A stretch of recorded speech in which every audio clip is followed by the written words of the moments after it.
جبارتنا flimkien mulej kelmtek imqazza f'qalb waħda li naqad bil-ġisem tibnek ħaj fejn hemm l-imħabba fejn hemm il-għaqda hemm tammarin tmulej hemm jintejx fil-ħut bikni tennew mulej qalbna ferħana għax intaqatna l-kol u fdejtna b'ġismek ħaj fejn hemm l-imħabba fejn hemm il-għaqda hemm tammarin tmulej hemm jintejx fil-ħut.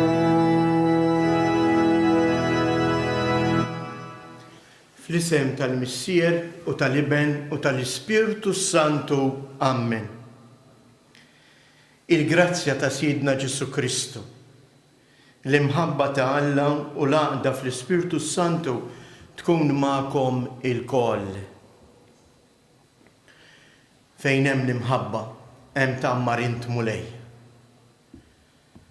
Kemm huma veri dawn il-kelmiet li għadna kemm smajna f'dan l-innu. Iwa eżjes hemm l-imħabba tagħkom ejjew aħna wkoll inħossu li f'din l-imħabba li qiegħda iżżomm sħiħa kull familja hemm ukoll il-preżenza ta' Kristu rxoxt. Walhekk jew inħossuna lkoll flimkien maqudin b'din iċ-ċelebrazzjoni għall-ikla li l-mulej ħejja għalina. Kif nagħmlu kull nhar ta' Sibt dan is-sagrifiċċju tal-Quddiesa nofruh dejjem skont l-intenzjoni tal-benefatturi tagħna u dawk l-intenzjonijiet li jintbagħtu jew intalbu u tpoġġew matul dawn iż-żminijiet f'riġlejn il-Madonna ta' Pino. Jew għalhekk inħossuna lkoll familja waħda maqudin flimkien. Ejjew ħuti nitolbu maħfra għal ħtietna.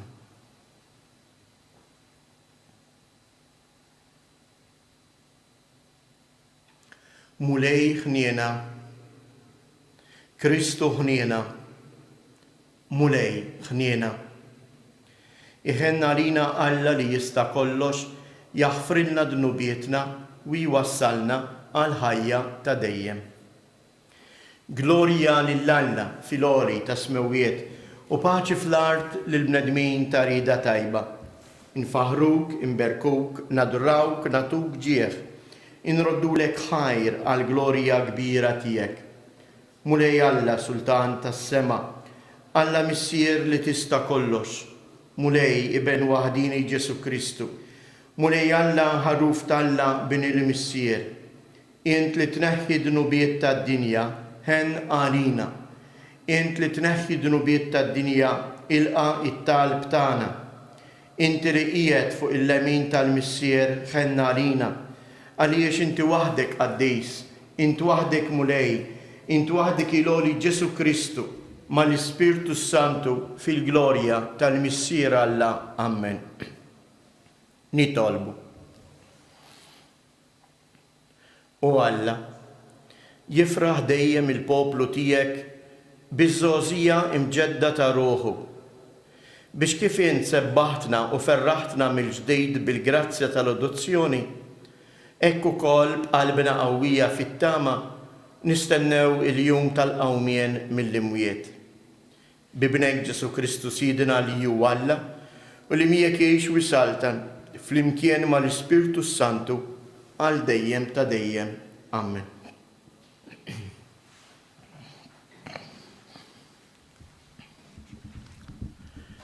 Qari mill-ktieb tal-Atti tal-Apostli. Narejt il-50.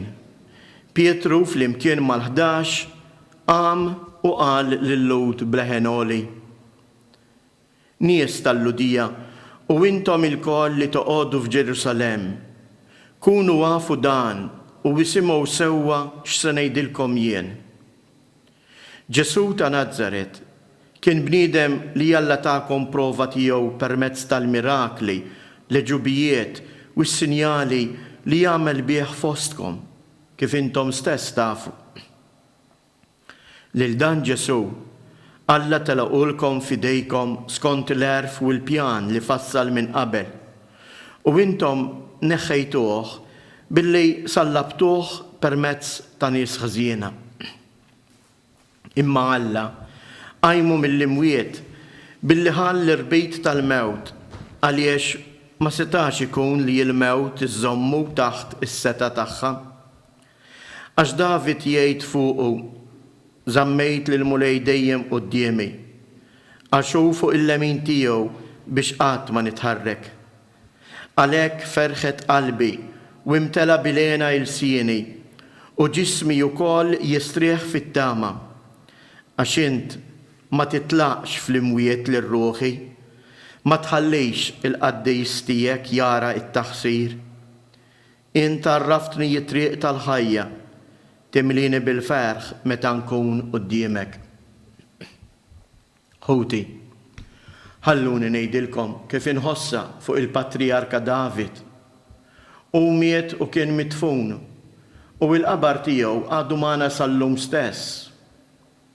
Issa hu kien profeta u kien jaf li l-Alla ħaliflu b'ġurament li kellu jqiegħed fuq it-tron tiegħu bniedem ġej minn nislu. David ra minn qabel u ħabbar il-qawmien tal-Messija u qal: la kien mitluq fl-imwiet u lanqas ġismu ma ra t-taħsir. Lil dan Ġesu Alla qajmu mill-imwiet u ta' dan aħna l-koll xhieda. Għalhekk issa li Alla ollieħ bil-lemenija tiegħu huwa rċieva mingħand il-Missier l-Ispirtu Santu li kien imwiet u sawwab fuqna kif qegħdin taraw u tisimgħu. Il-kelma tal-mulej inroddu ħajr lill-Alla. Inwieġbu flimkien għas-salm: Alleluja, Alleluja, Alleluja, Alleluja, Alleluja, Alleluja. Ħarisni o Alla għax fik jien nistkenn. Jien għedt lill-mulej: insidi m'għandix ġid ieħor ħliefek. Mulej, inti s-sem tal-wirt u r-risq tiegħi, inti żomm fidejk xortija. Flimkien: Alleluja, Alleluja, Alleluja. Imbierek il-mulej li tani il-fema, imqar bil-lejl qalbi tallimni. Inżomm lill-mulej dejjem qudiemi għax bih fl-eminti qatt ma nitħarrek. Flimkien: Alleluja, Alleluja, Alleluja. Hekk tifraħ qalbi u titenna ruħi u ġismi wkoll jistrieħ f'imkwiet għax int ma titlaqnix fl-imwiet, ma tħallix lill-maħbub tiegħek jara l-qabar. Alleluja, Alleluja, Alleluja. Int tallimni t-triq tal-ħajja, hemm il-milja tal-ferħ quddiemek, hemm il-għaxqa għal dejjem fl-emintek. Alleluja, Alleluja, Alleluja. It-tieni qari mill-ewwel ittra ta' San Pietru Apostlu. Eżies, jekk intom issejħu missier lil dak li bla ma jħares lejn l-uċuħ jagħmel ħaq minn kulħadd skont l-emil ta' kull wieħed, għejxu fil-biża' żmien tal-ħajja li qegħdin tgħaddu f'ard barranija. Kunu għafu li intom kontu mifdija mill-ħajja tagħkom firħa li ħadtu mingħand missirijietkom, mhux b'xi ħaġa li tintemm bħalma hija l-fidda jew id-debb, imma bid-demm għażiż ta' Kristu li kien bħala ħaruf bla għajb u bla teba. U kien ippredestinat sa minn qabel ma saret id-dinja. Imma der fl-aħħar ta' żminijiet minħabba fikom biex intom temnu falla li qajmu mill-imwiet u taħ il-glorja. Hekk il-fidi tagħkom hija wkoll tama falla. Il-kelma tal-mulej inroddu ħajr lill-Alla. Flimkien inkantaw Alleluja, Alleluja, Alleluja. Mulej Ġesu, fissrilna l-iskrittura, ħeġġilna qalbna, inti u tkellimna. Alleluja, Alleluja, Alleluja.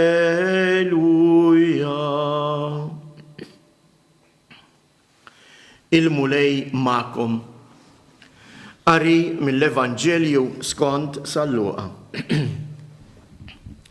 Dakinhar stess, fl-ewwel jum tal-ġimgħa, ġara li tnejn mid-dixxiepli kienu sejrin rejn raħal jismu Emmaus, xi 60 stadju bogħod minn Ġerusalemm, jitħattu bejniethom fuq kull ma kien ġara. Huma u jitħattu u jitkixfu bejniethom, Ġesu innifsu resaq lejhom u baqa' miexi magħhom. Imma għajnejhom kellhom xi żommhom u ma setgħux jarfuh. U hu għalilhom, x'intom tgħidu bejnietkom intom u miexja? U huma waqfu bħarsa ta' niket fuq wiċċhom. Imbagħad wieħed minnhom jismu Kleofa wieġeb u qallu: Int waħdek il-barrani f'Ġerusalemm li ma tafx x'ġara hemmhekk f'dawn il-jiem. X'ġara staqsihom Ġesu. Qalulu: dak li ġara lil Ġesu ta' Nażaret, li kien profeta setan fil-Emil u fil-kliem quddiem Alla u quddiem il-poplu kollu. Kif il-qassisin il-kbar u l-kapijiet tagħna tawh f'idejn il-gvernatur biex ikun ikkundannat għal mewt u salbuh. Aħna konna nittamaw li jew kien dak li kellu jifdi lill-Iżrael. Iżda issa fuq kollox ġa għaddew 3 ijiem minn dawn il-ġrajja. Issa wkoll xi wħud min-nisa tagħna ħażduna għax marru kmien ħdejn il-qabar u bil-katavru tiegħu ma sabuhx. Ġew jgħidu wkoll li derulhom xi janġli u qalulhom li huwa ħaj. Imbagħad marru ħdejn il-qabar xi wħud minn tagħna u sabu kollox kif kienu qalu n-nisa, imma lilu ma rawhx. Qalilhom Ġesu: kemm intom boloħ u tqal biex temnu kull ma qalu il-profeti. Ma kellux il-Messija jibati dan kollu u hekk jidħol fil-glorja tiegħu. U beda minn Mosè u l-profeti kollha ifissrilhom kull ma kien hemm fl-Iskrittura fuqu. Meta qorbu lejn ir-raħal fejn kienu sejrin u għamel ta' bir-ruħu li kien se jibqa' sejjer aktar il-bogħod. Iżda huma ġaluh jibqa' magħhom u qalulu: ibqa' magħna għax issa sar ħafna ħin u l-jum ġa wasal biex jintemm. Imbagħad daħal biex joqgħod magħhom. U waqt li kien fuq il-mejda magħhom, qabad il-ħobs, qal il-barka, qasmu u tawulhom. Imbagħad infetħulhom għajnejhom u għarfuh iżda hu qab minn qudiemhom. U wieħed lil ieħor bdew jgħidu: ma kienieetx imkebża qalbna ġewwa fina u għaw jitkellem fit-triq u ifissrilna l-Iskrittura. Dak il-ħin stess qamu u reġgħu lura Ġerusalemm. Hemm sabu l-11 u l-sħabhom miġbura flimkien u dawn qalulhom: il-mulej qam tassew u der lil xmun. U huma wkoll tarfulhom x'kien ġralhom fit-triq u kif kienu warfuh fil-qsejm tal-ħobs. Il-kelma tal-mulej it-tifħir lilek Kristu.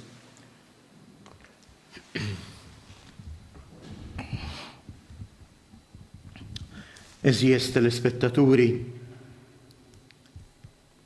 jekk noqogħdu attenti, dan il-Vanġelu jista' ifixkilna. Għaliex qed ngħid hekk? Għax jekk dan il-Vanġelu naqrawh sempliċement bħala ġrajja, storja li ġrat, iva dan il-Vanġelu ifixkilna.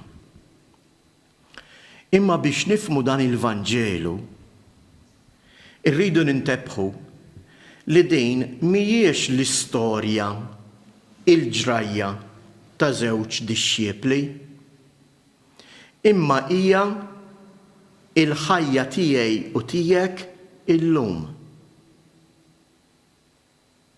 Ħanaraw ftit, insemmi xi ftit punti osra f'dan il-Vanġelu fejn aħna nistgħu nintabħu kif dak li l-mulej qal lilna llum qed jgħidu lili u lilek. Infatti kull Vanġelu dejjem jispiċċa il-kelma tal-mulej. Il-mulej kellem lili illum, il-lejla. Jgħidilna kienu żewġ dixxiepli. Qabel m'hekk, l-Evanġelji li naqraw f'dawn il-ħdud tal-għid kemm meħudin minn Salluqa u aktar mill-Evanġelista Ġwanni, il-għan tagħhom huwa dejjem biex aħna nifhmu x'inhi il-komunità Nisranija. X'inhu dak li jagħmel lili u lili jinsara. U hawnhekk għandna din is-sitwazzjoni. Żewġ dixxiepli li jitilqu il-grupp tad-dixxiepli l-oħra. Iħalluhom jitbedu minn Ġerusalemm u jerġgħu lura lejn il-ħajja antika ta' qabel. Sejrin lejn Emmaus. U kif rajna, Salluqa jgħidilna li dawn id-dixxiepli kienu imnikta u sfiduċjati. Salluqa jidħol f'dettall ieħor importanti li nifhmuh. Jgħidilna li wieħed mid-dixxiepli kien Kleofa. Imma ma jagħtiniex l-isem tad-dixxieplu l-ieħor. Għaliex jagħmel dan?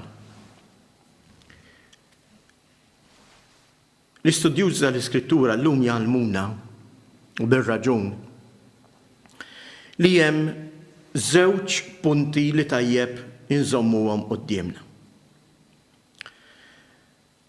Illum ħafna jżommu li d-dixxieplu l-ieħor ma kienet ħadd għajr il-mara ta' Kleofa. Infatti, fl-Evanġelji tal-Passjoni naqraw li ħdejn is-salib kien hemm ukoll man-nisa Marija ta' Kleofa. Mena wisq probabbli din il-koppja, din il-familja li kienet saret dixxieplu tal-mulej u li kienet issegwih kontinwament wara li jgħixu id-dramma tal-Passjoni sfiduċjaw ruhom u telqu lura u inqatgħu mill-komunità ta' dawk li kienu jimxu wara Ġesu. It-tieni punt għaliex Salluqa ma jagħtiniex dan l-isem għax irid li t-tieni dixxieplu ikun ismi jew ismek. Għax din hija l-istorja tagħna. ħafna drabi, forsi anke din l-istess pandemija li qegħdin ngħixu flimkien, żgur ftit jew wisq tefatna fi kriżi. Ftit wisq qed tgħinjina. Ftit lew wisq qed taqtalna qalbna. U forsi qegħdin nagħmlu kif qalu dawn id-dixxiepli lil Ġesu, aħna konna nittamaw, konna darba nittamaw, immissa tlift kollox. Kont nittama li forsi il-mulej ħajjaħlisna malajr, li maħniex se ngħaddu minn dan iż-żmien. Imma issa ejjejt. Issa qed naqta' qalbi. Issa qed nibsa. Aħna konna nittamaw. Interessanti kif Ġesu mingħajr ma jintebħu bih ikunu nnifsu li jidħol f'nofshom meta huma tilfu kull tama. Ħafna drabi anke aħna immaġinajna u nimmaġinaw li Ġesu jiġi fostna meta nsejħulu, meta nitolbuh, jew meta nħossuna sew. Jew meta aħna nkunu nidru perfetti kif naħsbu qudiemu, allura Ġesu ħajjiġi fenna. Le eżies. Ġesu jidħol f'nofsna propju fil-mument meta int tgħid ejjejt. Meta inti tgħid kont nittama, naqsitni il-fidi, tlift il-fidi. Propju f'dak il-moment, iftaħ għajnejk, għax f'dak il-moment hemm il-mulej Ġesu. Il-provi, id-dubji fil-fidi tagħna ma jiġux biex ikissruna, imma biex niċċaraw iżjed il-pożizzjoni tagħna. Biex infittxu iżjed u biex ngħid imma jienx qed nemmen x'kont qed infittex. Fatti hawnhekk interessanti fid-dialogu ta' bejn dawn iż-żewġ dixxiepli għandna id-dixxiepli stess mingħajr ma jafu jgħidu jistqarru lil Ġesu il-kredu. Dak li minn hawn ftit ieħor jiena u int se nerġgħu inġeddu wara li naqsmu din il-kelma ta' Alla. Araw x'qalulu x'irrispondu. Kif int ma tafx ġara minn Ġesu li kien profeta u setan. Aħna fil-kredu x'ngħidu li ben ta' Alla. Setan fl-emil u fil-klim tiegħu quddiem Alla. Kif il-qassisin il-kbar u l-kapijiet tawħ fidejn il-gvernatur biex ikun ikkundannat għal mewt u salbuh. X'ngħidu fil-kredu aħna? Salbuh. Pilatu. Salbuh fuq il-mewt tas-salib. Dawn huma kollha affarijiet li aħna ngħiduhom fil-kredu. Imma ħafna drabi aħna ngħiduhom mingħajr ma nemmnuhom għax inkunu tlifna it-tama kif għamlu dawn id-dixxiepli. Però dak li jagħmlilna kuraġġ huwa li Ġesu lil dawn id-dixxiepli jew aħjar lili u lilek ma jikkundannaniex. Imma bil-paċenzja kollha jerġa' jibda jfissrilna l-Iskrittura. Kif għamel ma dawn iż-żewġ dixxiepli. Infatti huma xejdu, imma kif ma nbaħniex meta hu kien fit-triq ifissrilna l-Iskrittura. Nixtieq nagħmel punt ċkejken dwar dak li qed isir bħalissa. L-omelija fil-qudiesa tal-ħadd eżies mhix qiegħda hemm biex inżidu jew intawlu il-qudiesa. Is-sejb min meta konna għadna il-knejjes tagħna mimlijin bin-nies mhux darba u tnejn, kont innota u ssib nies li jilabu bil-mobile waqt l-omelija, jew iħarsu lejn l-arloġġ biex jaraw kemm ħajdu mis-saċerdot. Dan huwa mument importanti jeżjes. Fejn aħna is-saċerdot bħalma jagħmel jiena nħobb inġib dan l-eżempju waiter, meta jqassam kejk, inti l-kejk ma tiklux kollu, imma jiġi jgħaddi minn quddiemek u tieħu biċċa. Hekk ukoll l-omelija waqt il-quddiesa, is-saċerdot iqassam, iqatta il-kelma ta' Alla biex aħna nibdew nieħdu biċċa u ngħid ara din il-mulej qed jgħidha lili. Dan il-mulej irid jagħtini llum biex jien ma nibqax miexi fit-triq tiegħi imminikket. Ma nibqax nimxi it-triq ta' ħajti mingħajr fiduċja fih, imma aktar biex din il-kelma tiegħi tiftaħ li l-għajnejn ta' qalbi u nkun kapaċi narah. Inkomplu. Dawn id-dixxiepli jistiednu lil Ġesu jidħol f'darhom. Kemm hi xi ħaġa sabiħa jekk verament dawn iż-żewġ dixxiepli kienu Kleofa u Martu Marija. Kemm hi xi ħaġa sabiħa li aħna nistiednu lil mulej jidħol f'darna u joqgħod magħna fil-mument meta hemm id-dlam ibqa' magħna mulej għax sar ħafna ħin. Ħatkun din it-talba tagħna llejla. U jarfuh fil-qsim tal-ħobs. Din hi l-Ewkaristija. U l-istess għalhekk l-Ewkaristija ta' nhar ta' Ħadd għalina importanti. Ejjew ma nibqgħux narawha dan iż-żmien iġalna nirriflettu ftit fil-mod ta' kif konna ngħixu l-Ewkaristija qabel. Forsi ħafna drabi konna narawha biss issa xi ħaġa obbligatorja għax ta' bil-fors. L-Ewkaristija hija neċessarja għalija u għalik biex jien nintebaħ bil-preżenza ta' Alla miegħi.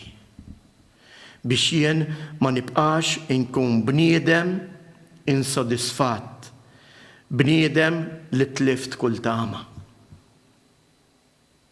U matul kull ġimgħa aħna ngħaddu minn dawn il-mumenti. U għalhekk importanti l-Ewkaristija tal-Ħadd, l-Ewkaristija tal-ewwel jum tal-ġimgħa, biex jiena nerġa' nagħmel esperjenza ġdida ta' Kristu f'ħajti u nerġa' nimtela bit-tama. U mhux nibqa' f'dari imma x'għamlu dawn id-dixxiepli. Jerġgħu lura u jerġgħu jingħaqdu mill-ġdid mal-komunità ta' Ġerusalemm. Jingħaqdu mill-ġdid mal-komunità ta' dawk li jemmnu, ta' dawk li jiċċelebraw l-Ewkaristija. U jien nara anke dan il-perjodu li qegħdin ngħixu fih. Iva eżjes, ejjew inħallu l-mulej jfissrilna l-Iskrittura, ejjew inkomplu inkabru fina u nippurifikaw ix-xewqa tagħna li ta' kull nhar ta' Ħadd niltaqgħu miegħu fl-Ewkaristija. Biex meta issa nerġgħu lura u ninġabru fil-komunità flimkien, il-quddiesa ma nibqgħux ngħixuha bħala rit, bħala drawwa, imma ngħixuha kif tassewwi, esperjenza ma' Kristu ħaj li jiġi f'nofsna biex jimlina bit-tama u bil-ħajja tiegħu. Ikun infaħħar Ġesu Kristu.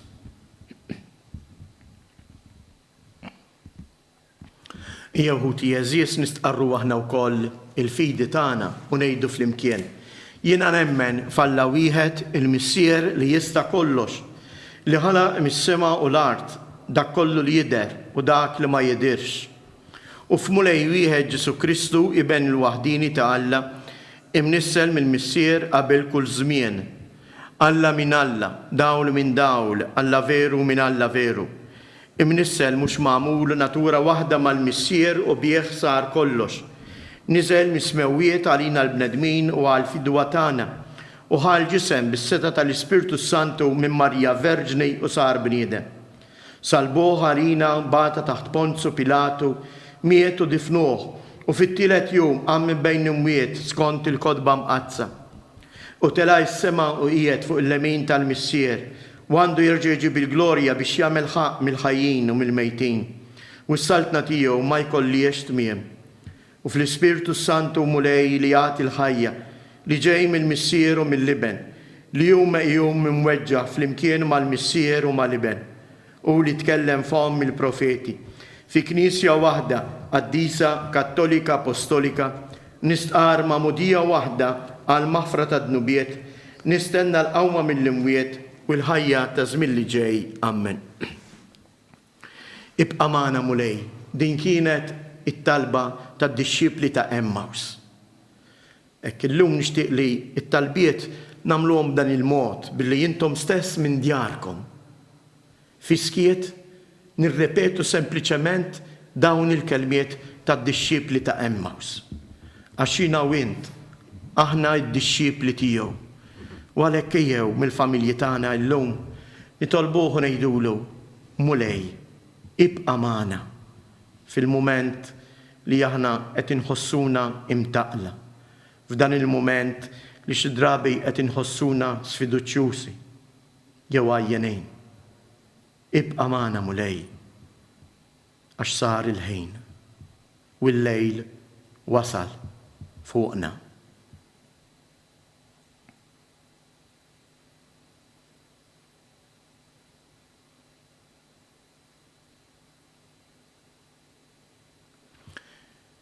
Nirringrazzjawk mulej tal-li inti tara fil-qalb ta' kull wieħed u waħda minna. Nitolbuk biex tisma' il-karba tal-poplu tiegħek li minn djaru qiegħed joffrilek il-lejla. Kun int li tnissel fil-qalb ta' kull wieħed u waħda minna it-tama u l-paċi tiegħek. Int li tgħix wis-saltan għal dejjem ta' dejjem.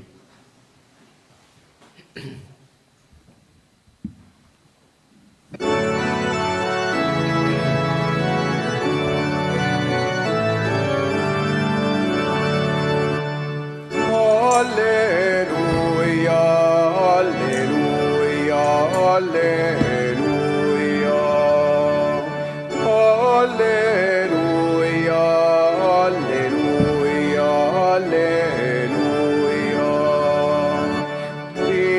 Ikbarena fi qlubna u bit-tama, taħajju ranfaruk si trebi. Alleluia, alleluia, alleluia.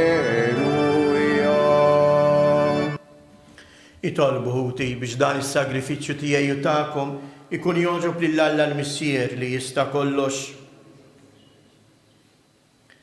Ilqa' mulej l-offerta tal-Knisja ferħana u għatija li tgawdi lejna ta' dejjem int li tant għamilt magħha biex tifraħ bi Kristu Siedna. Il-mulej ma'kom, nerfgħu qlubna il fuq, nizzuħajr lill-mulej Alla tagħna. Sewwa u xieraq tas-sew mulej, tajjeb u taġi tas-salvazzjoni tagħna li dejjem nisqarru l-glorja tiegħek, iżda b'ferħa kbar inxandruha f'dan iż-żmien li fih ġie sagrifikat Kristu il-ħaruf tal-għid tagħna. Bieħu li tiddaw li jitwildu għal ħajja ta' dejjem. Bieħ il-bibien tas-saltna tas-sema jinfetħu għal fidili għax il-mewt tiegħu erdet il-mewt tagħna u bil-qawmin tiegħu omna il-koll għal ħajja ġdida. Għalhekk f'dan il-ferħ tal-għid imxerret ma' kull imkien, il-bnedmin kollha jimtlew bilena u mal-qawwiet tas-sema ninsġu l-innu tal-glorja tiegħek u intennulek. Għaddejs, għaddejs, għaddejs, mulej Alla tal-eżerċiti, ismewwiet u l-art mimlija bil-glorja tiegħek u sanna fil-għoli ta' smewwiet imbirek minn ġej fisem il-mulej u sanna fil-għoli ta' smewwiet. Għaddejs ta' sewint mulej intilajn ta' kull qdusija, għaddes għalhekk nitolbuk dawn l-offerti bil-barka tal-Ispirtu tiegħek biex isiru għalina il-ġisem u id-dem ta' Siedna Ġesu Kristu. Li meta kien se jingħata biex mir-rajħ ibati ħajl ħobs radd il-ħajr qasam tal-disċipli tiegħu u qal: Ħudu u kulu il-koll minn dan, għax dan huwa ġismi li jingħata għalikom.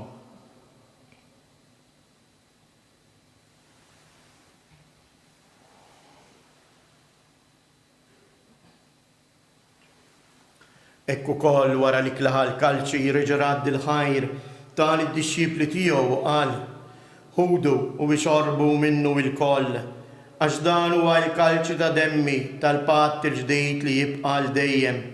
Id-dem li xirrit għalikom u għal-bnedmin kollha għal-maħfra ta' dnubiet. Għamlu dan b'tifkira tiegħi.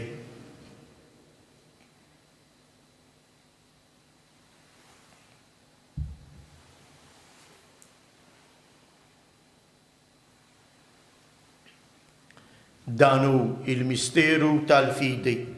Inħabru l-mewt tiegħek mulej, inxandru bil-ferħ il-qawmin tiegħek, nistennewk sa ma tiġi fil-glorja. Għalhekk aħna nagħmlu dan tifkira tal-mewt u l-qawmien ta' Sidna Ġesu Kristu, nofrulek mulej il-ħobs tal-ħajja u l-kalċi tas-salvazzjoni u nroddulek ħajr għaliex oġbok tilqana hawn quddiemek biex naqduk. Mitċokon tagħna nitolbu li l-Ispiritu Santu jaqgħadna f'ġisem wieħed lilna li nieħdu sem il-ġisem u id-dem ta' Kristu. Ftakar mulej fil-Knisja tiegħek imxerda mad-dinja kollha u ittaqa' fl-imħabba flimkien mal-Papa Franġisku, mal-Isqof Mario u mal-Ministri tiegħek kollha. Ftakar ukoll f'ħutna li raqdu bit-tama tal-qawmien.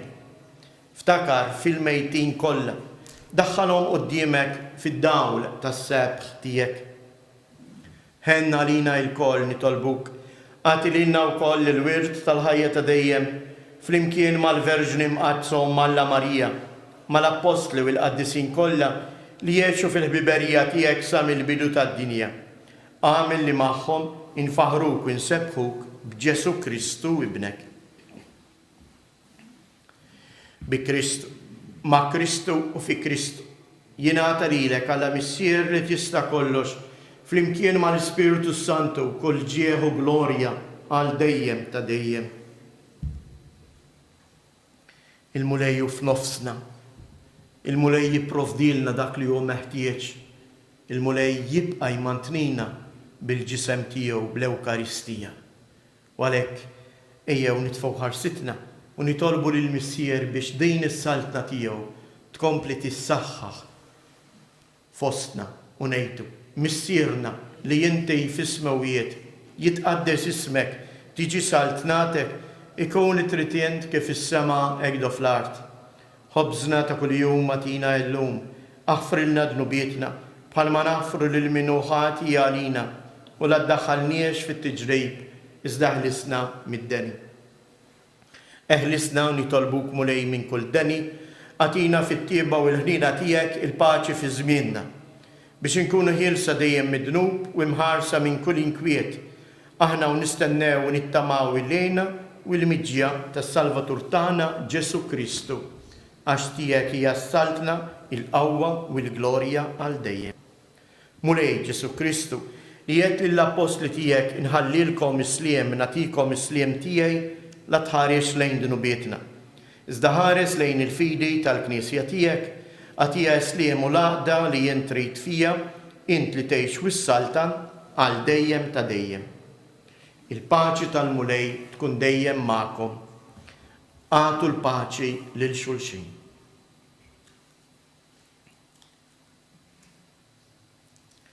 Ħaruf ta' Alla li tneħħi dnubiet tad-dinja ħenna għalina.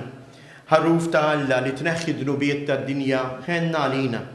Ħaruf ta' Alla li tneħħi dnubiet tad-dinja għatina il-paċi.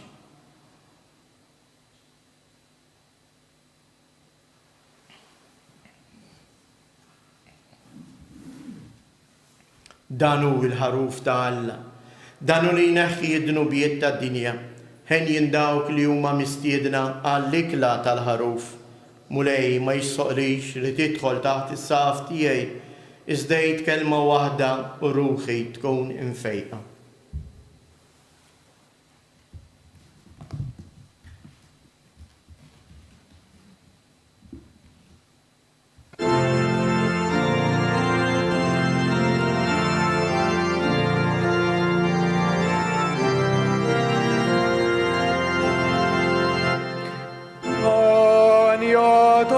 ferħin semmu friġ l-altar tijek.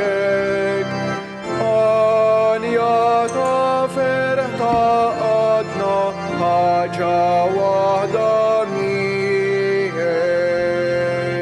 Miġbura f'tal-baħir għana ġieli jistħoqlok hawnatu.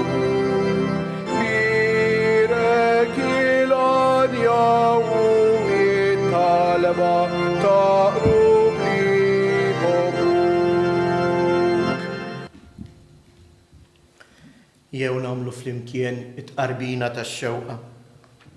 Ġesu, jiena nemmen li inti tinsab ta' bilħaq fis-sagrament tal-Ewkaristija. Irrid inħobbok fuq kollox u fuq kulħadd.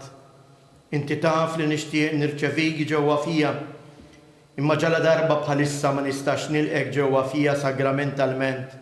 Nitolbok li tiġi fija spiritwalment. Ejja għandi Ġesu tiegħi biex jien niġi għandek. Ħeġġiġni bl-imħabba għalik biex f'ħajti u f'mewti jiena nemmen fik, nittama fik u nibqa' nħobbok għal dejjem ta' dejjem. Amen. Nitolbu. Fit-tiba tiegħek mulej, ħares lejn il-poplu tiegħek u bħalma oġbok iġġeddu bil-misteru tal-ħajja ta' dejjem, għatieħ ukoll li jasal fil-qawmien mill-imwiet f'ġisem imsebbaħ bin-nuqqas ta' taħsir. Bi Kristus jedna. Amen.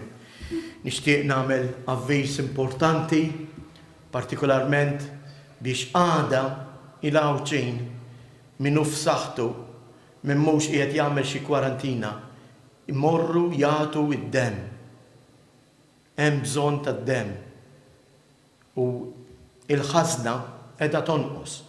U għalhekk ejjew aħna nuru tas-sew l-imħabba tagħna, din it-turija ta' poplu wieħed, ta' familja waħda, billi ngħinu lil xulxejn anke min jista' minnu f'saħħtu jagħti id-demm. Ħeġġitkom biex tmorru u tagħmlu dan għada mit-8 ta' filgħodu sas-sija ta' wara nofsinhar fil-berġa tal-Gvern ġewwa x-Xewkija. Tinsewx tieħdu magħkom il-karta tal-identità. Il-mulej magħkom. Iberikkom Alla li jista' kollox, il-Missier, l-Iben u l-Ispirtu Santu. Ejjew eżies inkomplu ngħixu fis-sliem u l-paċi ta' Kristu. Inroddu ħajr lill-Alla. Insellmu lill-Omna Marija billi ngħidu flimkien 3 Ava Marijiet. Sliem għalik Marija, bil-grazzja mimlija l-mulej miegħek, imbierka inti fost in-nisa, imbierek il-frott tal-ġuf tiegħek Ġesu. Qaddisa Marija Umm Alla, itlob għalina mid-imbien, issa fis-sija tal-mewtana. Amen. Sliem għalik Marija, bil-grazzja mimlija l-mulej miegħek, imbierka inti fost in-nisa, imbierek il-frott tal-ġuf tiegħek Ġesu. Qaddisa Marija Umm Alla, itlob għalina mid-imbien, issa fis-sija tal-mewtana. Amen. Sliem għalik Marija, bil-grazzja mimlija l-mulej miegħek, imbierka inti fost in-nisa, imbierek il-frott tal-ġuf tiegħek Ġesu. Qaddisa Marija Umm Alla, itlob għalina mid-imbien, issa u fis-sija tal-mewtana. Amen. Madonna ta' Pinu, Sultana tal-familja, ħarstek fuqna dejjem bżonn.